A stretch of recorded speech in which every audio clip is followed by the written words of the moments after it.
1960. Les participants furent appelés à participer à une expérience sur l'apprentissage. Ne croyant être que des volontaires participant au bon développement de la procédure, ils ne savaient pas être eux-mêmes les rats de laboratoire. Ils furent placés dans des salles vitrées en teint et leur seul rôle n'était que d'appuyer sur des boutons. Le scientifique étant placé avec eux, cela seul leur montra les participants de l'autre côté qui devaient répondre à des questions. À chaque fois que ces derniers produisaient une erreur, ils n'avaient qu'un rôle, leur administrer un choc électrique. Les boutons étaient placés entre 45 à 450 volts. La seule chose qu'ils avaient à faire était d'augmenter le choc électrique à chaque mauvaise réponse. Ces chocs électriques étaient placés du moins mortel au plus mortel, et à chaque fois, ces participants avaient le choix d'abandonner. Mais sous l'autorité du scientifique, ils obéissèrent à chaque fois. À chaque fois qu'ils appuyaient sur un bouton, un cri préenregistré se déclencha, imitant un cri d'agonie, leur faisant ressentir bien entendu de la culpabilité, mais ne les empêchant pas d'appuyer sur un bouton, administrant un choc encore plus fort. Pourtant, ils n'étaient pas contraints. Aucune violence, l'argent n'était pas en jeu. En effet, ils étaient payés 4 $ de l'heure. Non, la seule chose qui les contraignait était l'autorité du scientifique. Bien entendu, ils ressentaient de la culpabilité, mais décidèrent à chaque fois d'administrer un choc encore plus haut. Peut-on dire d'eux qu'ils étaient de mauvaises personnes ou encore de personnes avec de mauvaises intentions? Peut-on encore dire qu'ils étaient des personnes responsables réellement de la douleur de ces personnes? Peut-on croire par la même occasion que les gens agissant pour le dictateur ont autant de mauvaises intentions que ce dernier? Bienvenue au podcast Nuancé, le podcast où on parle d'actualité, de politique, d'histoire et de sociologie, tout en y abordant cette nuance nécessaire à n'importe quel débat. Je me présente, je serai votre hôte, Bergeline, et je vous parlerai aujourd'hui du sujet de la montée du fascisme, mais surtout de la responsabilité civile qui vient avec. L'expérience Milgram de 1960 avait pour but d'expliquer ce qui pourrait pousser une personne à obéir à des ordres cruels. Cette expérience se produisit suite à la Deuxième Guerre mondiale, au moment où le monde était déjà choqué de toutes les horreurs de l'Holocauste. On se demandait comment est-ce que personne n'avait rien dit, mais surtout, comment est-ce que personne n'avait rien fait? Eh bien, c'est une question qui a été longuement discutée par de nombreux philosophes, politiciens et scientifiques qui se demandaient comment une personne pouvait accepter de voir de telles horreurs, mais surtout d'obéir aux ordres. Est-ce que le fait qu'ils étaient sous l'autorité excuse leur action, mais surtout, sommes-nous tous responsables de la montée du fascisme dans le monde?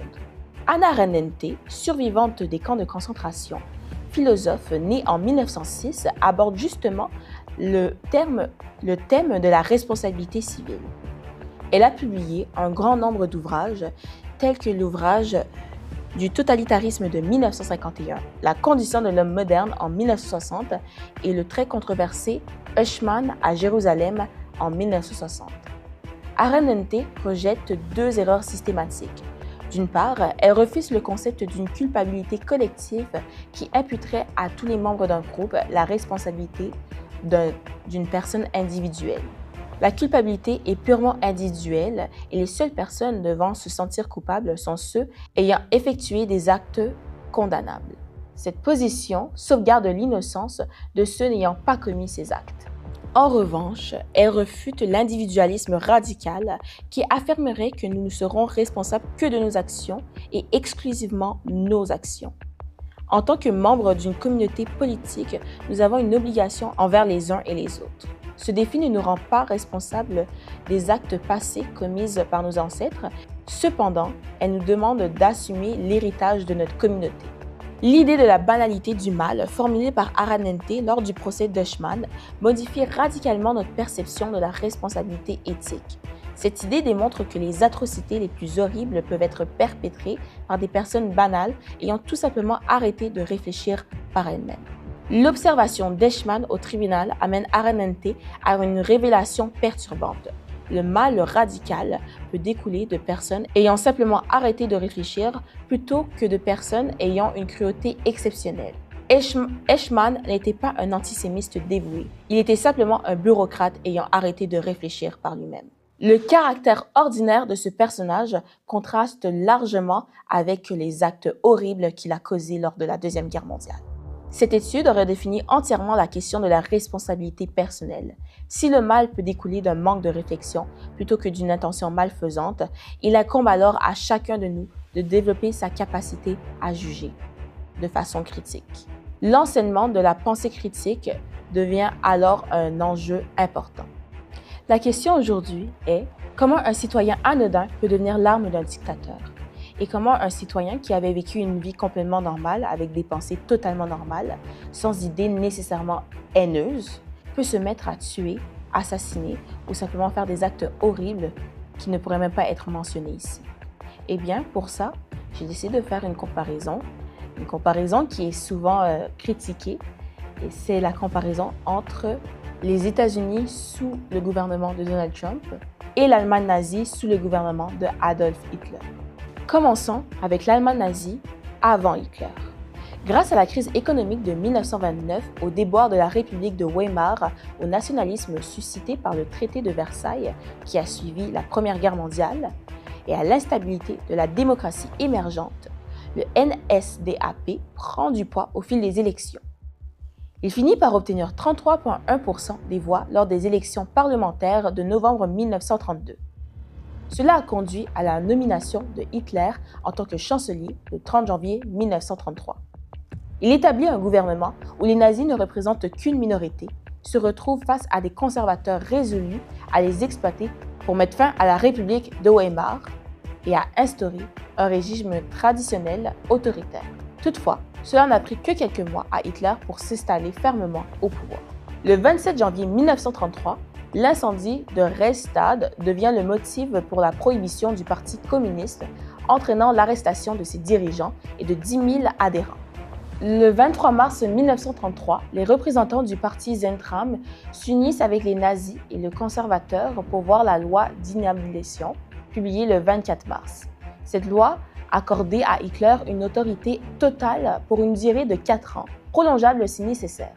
Actuellement, les États-Unis sont témoins d'une société caractérisée par des disparités économiques importantes, une pauvreté qui perdure et une escalade des tensions sociales. L'écart entre les riches et les pauvres s'accentue de plus en plus aux États-Unis, souligne une montée de l'inégalité au sein de la société. Depuis 2018, les ménages plus riches ont vu leur consommation augmenter bien plus vite que ceux à revenus modestes, ce qui a accentué les inégalités, en particulier à cause de l'inflation qui affecte plus sévèrement les familles à bas revenus. Suite à l'expiration du crédit d'impôt pour enfants, mis en place durant la pandémie de COVID-19, le taux de pauvreté a connu une hausse et les inégalités économiques demeurent particulièrement prononcées en fonction de la race. Ces disparités et le coût onéreux de l'habitat exacerbent la situation des sans-abri et des personnes en situation d'insécurité économique. Le coût de la santé est astronomique et les inégalités sont grandissantes. Mais ce n'est pas tout. On peut aussi apercevoir une montée du conservatisme ainsi qu'une montée de toutes les idéologies MAGA. Maintenant qu'on a parlé des antécédents du pays, de l'Allemagne et des États-Unis avant leurs dictateurs et leurs présidents, parlons maintenant de leur état pendant leur gouvernance. Au cours des 6 premiers mois, en Allemagne, suivant l'accession d'Adolf Hitler au poste de chancelier, les nazis font voter des lois qui leur confèrent une autorité totale pour gouverner le pays. Le 11 mars 1933, Joseph Goebbels est nommé ministre de la propagande. Il se voit alors confier la responsabilité de superviser et d'organiser une propagande astucieuse et intensive à travers la presse, la radio et le cinéma. Le 10 mai 1933, les étudiants et bibliothécaires procèdent à une épuration des bibliothèques universitaires, éliminant les livres d'auteurs considérés comme non désirables, tels que les libéraux, les pacifistes, les socialistes et les juifs. Des milliers d'ouvrages sont à votre disposition, y compris ceux de Voltaire, Karl Marx, Heinrich Eng, Sigmund Freud, Albert Einstein, Heinrich et Thomas Mann ainsi que Bertolt Brecht. Dès septembre 1933, toutes les activités culturelles du pays sont soumises à la justification, à la juridiction de la chambre culturelle du Reich. Devant cette menace grandissante, de nombreux artistes décident de s'exiler dans d'autres pays dans le but d'éviter la menace. Toutes les formations politiques sont proscrites en faveur du parti nazi, qui a été proclamé parti unique le 4 juillet 1933. Un nouvel organisme corporatiste, le Front du Travail, remplace les syndicats et est sous le contrôle des nazis. Dès 1934, les fonctionnaires sont obligés de faire un serment de fidélité à Hitler. Les allocutions formelles sont désormais délivrées lors de grandes cérémonies méticuleusement orchestrées, ponctuées par des musiques et des parades. Les organisations de jeunesse, dont les jeunesses hitlériennes, occupent une place centrale, recrutent et activent les jeunes Allemands. Hitler, au sein de son propre groupe, écarte seulement les membres les plus dévoués et disciplinés. Ernest Röhm et ses partisans de la SA sont liquidés lors de la nuit des longs couteaux, qui a eu lieu le 29 et le 30 juin 1934. Cela permet à lui et au SS, mené par Heinrich Himmler, d'acquérir des pouvoirs étendus dans le domaine policier. Dès 1933, plusieurs camps ont été inaugurés, Dachau, Oranienburg et Emsland. En 1939, Lickl supervise 7 camps majeurs où plus de 21 000 individus sont détenus. La présence de ces camps où sont enfermés des militants anti-nazis, des juifs et des asociaux sont le prétexte d'assassinats publics, n'est en aucun cas caché.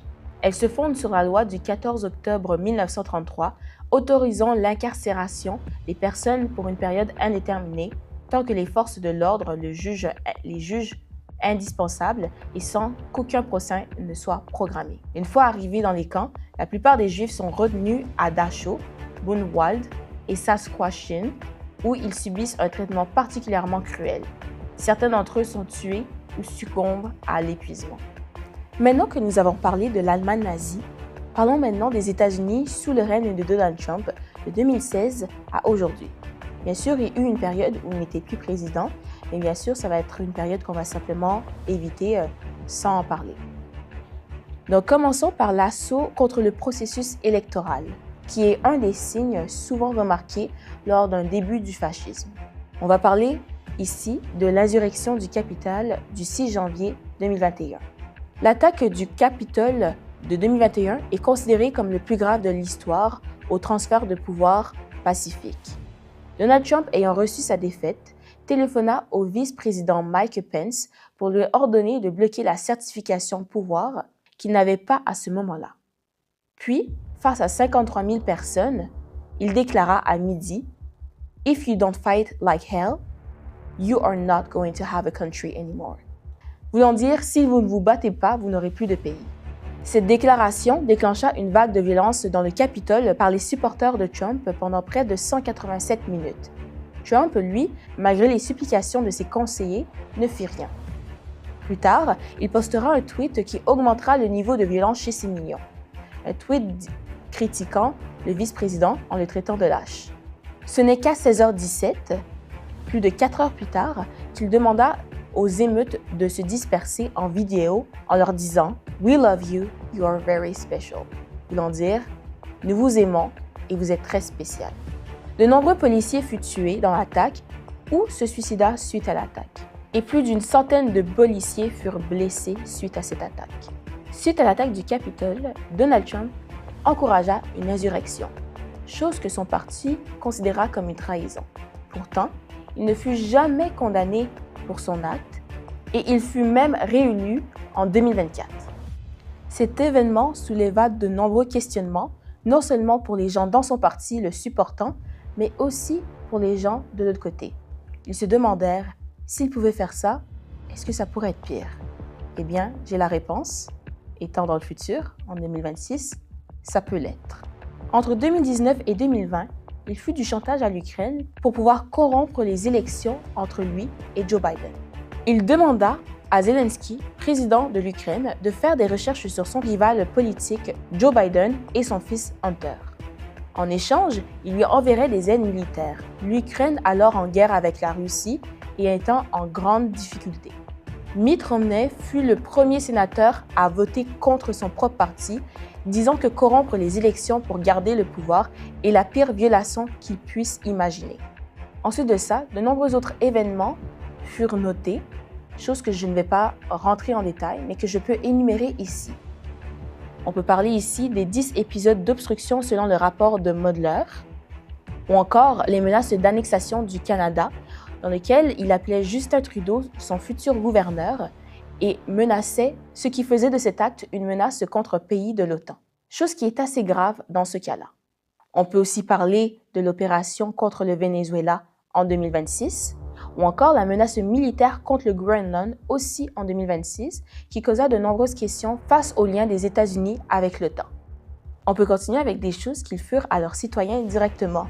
On peut parler de Ronnie Good à Minneapolis, qui fut tué par un agent de ICE le 7 janvier 2026. En continuant sur le point de ICE, on peut parler des nombreuses déportations qui furent faites sans procédure judiciaire, que l'on peut rapidement comparer à la façon dont la documentation fut pour les gens qui étaient emprisonnés dans les camps de concentration. Aucune justice, aucun tribunal, mais surtout, aucune documentation et aucune preuve.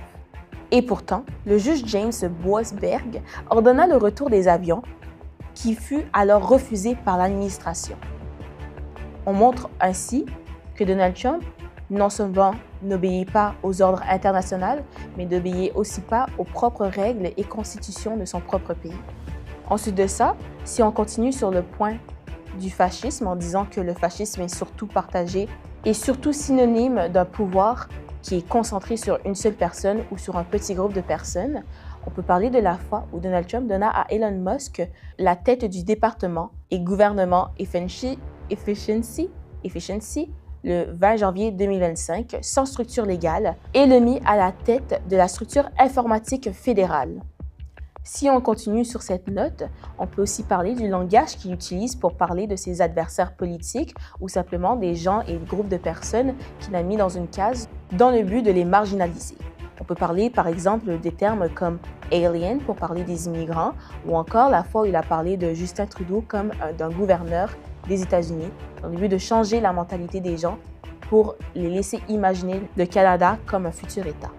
On peut aussi parler d'un fait assez intéressant à noter qui prouve de l'ampleur de certains termes, de certaines choses qu'il peut affirmer, comme cette petite statistique que je vous sors ici, du Washington Post Fact Check, qui affirme que pendant son premier mandat, Donald Trump avait fait près de 3573 affirmations fausses ou erronées, donc 6 par jour, avec 503 dans sa journée record le 2 novembre 2020. Maintenant qu'on a pu comparer l'Allemagne nazie et les États-Unis sous le règne de Trump, ainsi que tous les antécédents les ayant menés à cet endroit, on peut parler des signes qui viennent avec en faisant une petite analyse. Donc ici, j'ai tous les points qui ont été notés par Étienne de la Boétie, ainsi que d'autres sources que je vais vous mettre en barre d'infos, qui montrent quels sont les signes souvent observés par les sociologues et philosophes avant la montée du fascisme. Donc ici, je vais vous énumérer la liste. Nous avons le rapport de la pathologie à la vérité, ce qui veut dire que souvent ces dirigeants vont dire le plus d'affirmations erronées dans le but de désensibiliser la population à leur information. Ça fait en sorte que la population devient tellement découragée de toutes les informations erronées qu'ils reçoivent chaque jour qu'ils ne se questionnent même plus si c'est bien ou mal. Le but n'est pas de faire croire à la population ces informations, mais plutôt de faire en sorte que ça n'ait plus aucun impact sur leur confiance pour le gouvernement. Ensuite de ça, nous avons le mépris des lois et des institutions. On peut remarquer ça quand Donald Trump décida d'attaquer le Venezuela sans aucune forme ou structure juridique, ce qui fit en sorte que ça souleva le désarroi dans la communauté internationale. Nous avons aussi le fait qu'il y a un usage de la menace ou de la force, comme par exemple contre Cuba, le Venezuela ou tout pays ayant du pétrole dans le but justement de leur prendre cette ressource naturelle, chose qui est complètement contre la loi internationale, mais surtout chose qui est une preuve qui pourrait prouver d'un début du fascisme. Ensuite de ça, nous avons la confusion entre l'État et la personne, Donald Trump disant à plusieurs reprises qu'il était les États-Unis et que de toute façon, s'il voulait régner plus longtemps, ce ne serait pas un problème pour lui de trouver un moyen de rester. Comme Hitler qui disait qu'il était l'Allemagne et qu'il représentait l'Allemagne. Ce n'était pas juste l'Allemagne, c'était Hitler. On a ensuite la rhétorique de la déshumanisation, chose dont j'ai parlé un petit peu plus tôt, quand Donald Trump va par exemple appeler les immigrants des aliens dans le but de les déshumaniser et déshumaniser justement le fait qu'ils sont déportés sans papier, sans aucun tribunal et sans être jugés. On a ensuite, dans le discours de la servitude volontaire de Étienne de la Boétie, la chaîne de corruption pyramidale qui fait en sorte que ça prouve que ce n'est pas le dirigeant seulement qui va diriger et qui va mettre son pouvoir sur la population, mais ça va être 2 ou 3 personnes en dessous d'elle qui vont contrôler 50 personnes, qui vont en contrôler une centaine, des milliers, 1 million. Et c'est de cette manière qu'il a son pouvoir sur la population. On a encore la droguerie par les divertissements comme instrument dans le but de prendre votre attention et de ne pas vous laisser voir les choses qui se passent derrière ou simplement de vous empêcher de parler des choses horribles comme le Epstein File ou encore l'attaque du Venezuela ou encore toutes les autres choses qui se passent aux États-Unis. On pourrait les comparer par exemple aux divertissements comme Hollywood, un nouveau film, une nouvelle trend, une nouvelle chose horrible qui se passerait sur TikTok, une fille qui se ferait tromper, whatever, ou on pourrait parler de choses encore pires comme l'attaque de l'Iran alors qu'on était encore en train de parler des Epstein Files. Nous avons ensuite l'obéissance anticipée qui peut être reliée à la chaîne de corruption pyramidale. Ce concept, en résumé, ce concept veut dire que les personnes dirigées par les tyrans vont commencer à penser comme le tyran d'avance et de façon anticipée dans le but de rester dans ses bonnes faveurs. Ils n'ont plus besoin de recevoir des ordres de ce tyran, ils vont penser par eux-mêmes et vont agir avant même que l'ordre soit donné. C'est une psychologie qui se passe quand les gens doivent commencer à penser comme leur tyran, agir comme leur tyran, pas simplement pour sauver leur vie, mais surtout pour garder leurs privilèges. Et pour finir, nous avons l'utilisation de certains vocabulaires qui pourraient changer la perception du public dans le but de faire en sorte qu'ils déshumanisent non seulement les personnes, mais aussi à les habituer à certains termes et à les désensibiliser à des choses horribles qui pourraient se produire autour du monde. En conclusion, on le sait tous, sous l'autorité, n'importe qui pourrait faire n'importe quel acte. Mais il est très important de toujours garder en tête le fait qu'il ne faut pas se laisser influencer par des vocabulaires ou encore de la désensibilisation qui se fait chaque jour, ou même de la droguerie par divertissement et garder nos yeux vers le vrai problème, la tyrannie.